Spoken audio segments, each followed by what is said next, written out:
যাদের ডায়াবেটিস আছে তারা আম খেতে পারবেন কিনা এবং খেতে পারলে কতটা খেতে পারবেন, কিভাবে খাবেন, কিভাবে খেলে আম খেলেও কোনো ক্ষতি হবে না, এই ব্যাপারগুলো নিয়ে আজকে আলোচনা করব।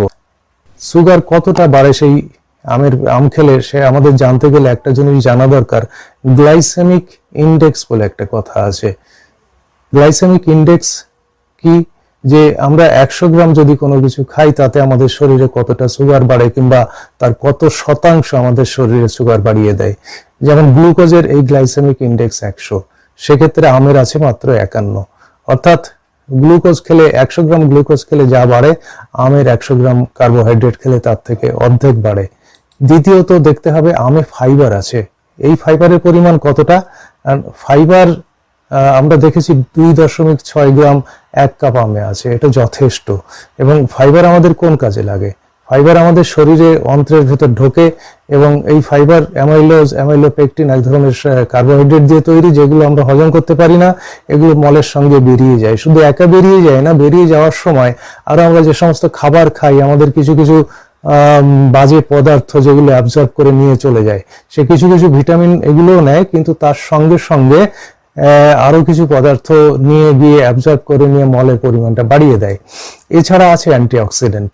অ্যান্টিঅক্সিডেন্ট আমাদের শরীরে যেসব বিপাকীয় ক্রিয়া চলে সারা দিন এবং তখন তৈরি হয় বিভিন্ন আয়ন যেগুলো আমাদের শরীরের পক্ষে ক্ষতিকর, যারা আমাদের শরীরের কোষগুলোকে ধ্বংস করে দেয়।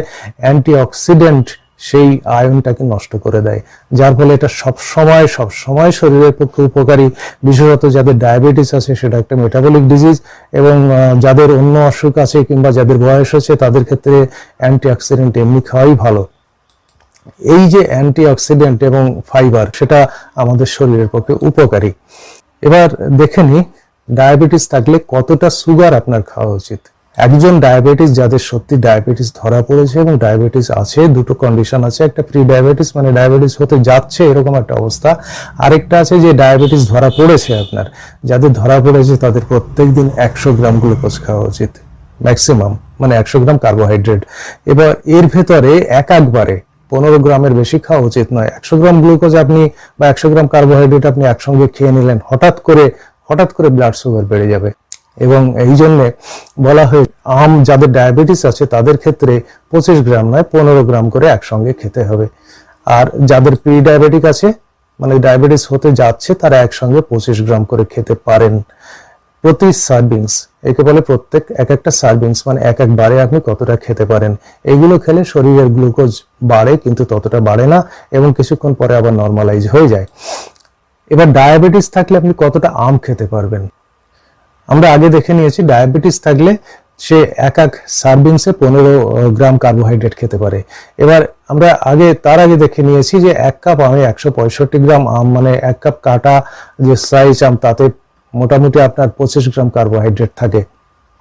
এবার আমরা যদি যাদের ডায়াবেটিস আছে তারা যদি এক সার্ভিং এ 15 গ্রাম খেতে পারে, কাজেই হাফ কাপ যদি তারা ডায়াবেটিস রোগীরা খায় তাহলে এই হাফ কাপ আমে মানে 82 গ্রাম আমে সুগার থাকে 12.5 গ্রাম। তার মানে 15 গ্রাম করে খাওয়া যায়, সেখানে 12.5 গ্রাম আছে। কাজেই হাফ কাপ আম একজনে একবারে খেতে পারে এবং কাজেই প্রতিবারে হাফ কাপ আম আপনি খান এবং আপনার ডায়াবেটিস কতটা আছে তার উপরে নির্ভর করে কত সার্ভিংস খেতে পারবেন, কতবার খেতে পারবেন সেইভাবে হিসাব করে নিন। অন্য দিক থেকে অন্য খাবারে যদি কার্বোহাইড্রেট কম খান সেক্ষেত্রে আমের পরিমাণটা একটু বাড়িয়ে দিতেই পারেন। আমের সাথে আর কি খেলে ভালো হয়? আমরা জানি কিছু কিছু খাবার আছে, কিছু কিছু ভিটামিন আছে যেটা অন্য খাবারকে কোনো খাবারকে হয় হজমে সাহায্য করে অথবা হজমে বাধা দেয়। সেক্ষেত্রে আমরা দেখে নিই কার্বোহাইড্রেটের সাথে যদি আপনি প্রোটিন খান তাহলে দেখা গেছে গবেষণা করে যে এই প্রোটিন জাতীয় খাবার, কার্বোহাইড্রেট যেটা খাচ্ছেন আপনি সেটা রক্তে ঢোকার জন্য যে স্পাইক হয়, হঠাৎ করে বেড়ে যায় সুগার, সেই সুগার বাড়তে বাধা দেয়। এবং প্রোটিন সবসময় এই জন্য যাদের সুগার আছে তাদের ক্ষেত্রে খাবারের সঙ্গে সঙ্গে প্রোটিন খাওয়া সবসময় উপকারী। তাই আমিষ সঙ্গে প্রোটিন খাওয়া অবশ্যই ভালো। এবং এর সঙ্গে কি প্রোটিন খাবেন? সাধারণত ভেজিটেবল প্রোটিন খাওয়া ভালো। সয়াবিনে থাকে, যে সমস্ত আমরা ডাল খাই ডালে থাকে, মাছে থাকে, মাংসে থাকে, এমনকি আপনি মাংসও খেতে পারেন। যেটা পোলট্রি মুরগি খাবেন সেটা ফ্যাট বা চর্বি জাতীয় জিনিস ছাড়া আপনি প্রোটিন খেতে পারেন। এই আমের সঙ্গে আপনি প্রোটিন খান, তাহলে সুগারটা অতটা হঠাৎ করে বাড়বে না, সুগারের স্পাইকটা কম হবে। শেষ কথা বলে নি, আপনার কতটা সুগার আছে তারপরে নির্ভর করবে আপনি কতটা আম খেতে পারবেন। এবং একবারে হাফ কাপ আম মানে 80 গ্রাম বা 85 গ্রাম আম যদি খান, তাহলে আপনার এক সার্ভিংস হচ্ছে, অর্থাৎ 12.5 থেকে 13 গ্রাম হচ্ছে, সেটা আপনি খেতেই পারেন। 15 গ্রাম আপনার ম্যাক্সিমাম লিমিট। এবং খাবারের সাথে ভেজিটেবল প্রোটিন খান, তাতে কি হবে যে আমের যে সুগার আছে সেই সুগারটা অতটা স্পাইক হবে না, আরো কম বাড়বে। এবং সুগার পরীক্ষা করে দেখুন কতটা বাড়ে, এবং এইভাবে আপনাকে ঠিক করতে হবে আপনি কতটা আম খাবেন কতটা খাবেন না। তবে আম একটি প্রচন্ড উপকারী ফল, এবং আমাদের এর ভেতরে অ্যান্টিঅক্সিডেন্ট আছে, সবকিছু আছে। প্রসঙ্গত বলে রাখি যে কাঁচা আম অনেকে পছন্দ করেন, কাঁচা আম খেলে কিন্তু সুগার বাড়ার কোনো ভয় নেই। কাঁচা আমে অন্য সব মিনারেলস অনেক কিছু আছে, সেই আলোচনা অন্যদিন করব।